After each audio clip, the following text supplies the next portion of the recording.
At least 7 people are dead and hundreds have been rescued as the Southeast deals with some of the worst flooding in history. South Carolina has gotten the brunt of it, with some areas getting more than 2 feet of rain in a matter of days.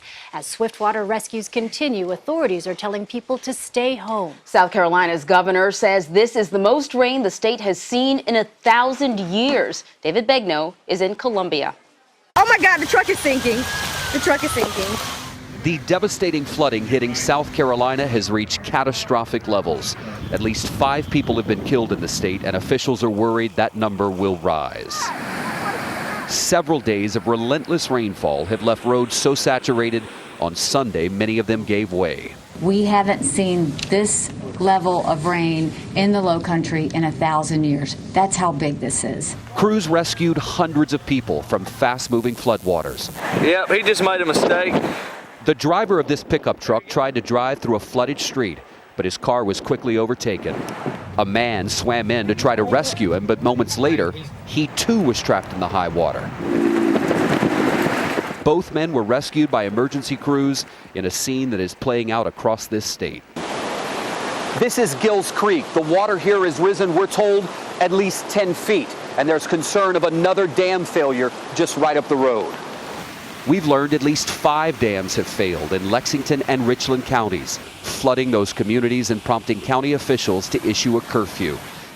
600 National Guardsmen have been activated, 8,000 are on standby.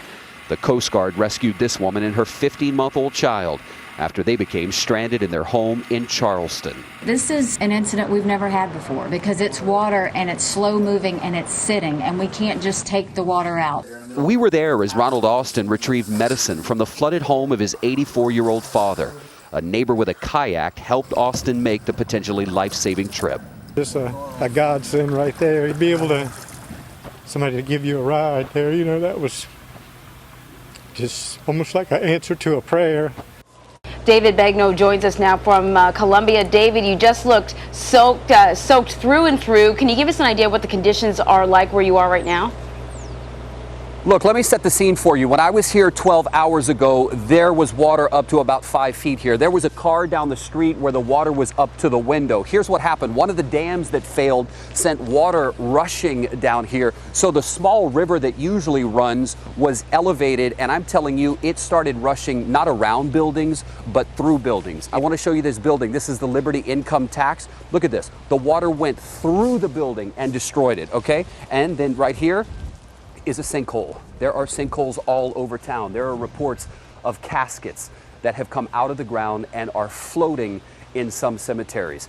To use the word devastating is not being dramatic or overstating the situation. The governor has said this is a 1,000-year flood and it is a catastrophe here in the city of Columbia and in many other places around the state of South Carolina. Boy, David, looking at that damage behind you, you really get a sense of just how forceful that water was. And more rain is in the forecast for today. It doesn't seem like there's anywhere for that water to go. What is the plan there to try to keep people safe?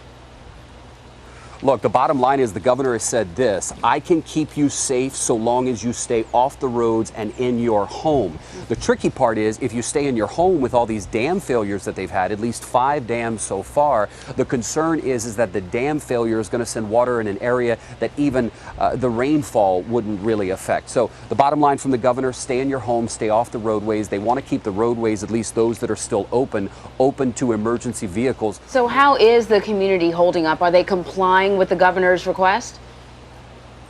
Absolutely. Look, I would say these are resilient people, but they are used to dealing with flooding. Though one woman said on the local news report last night, I don't even remember seeing this kind of devastation during Hurricane Hugo.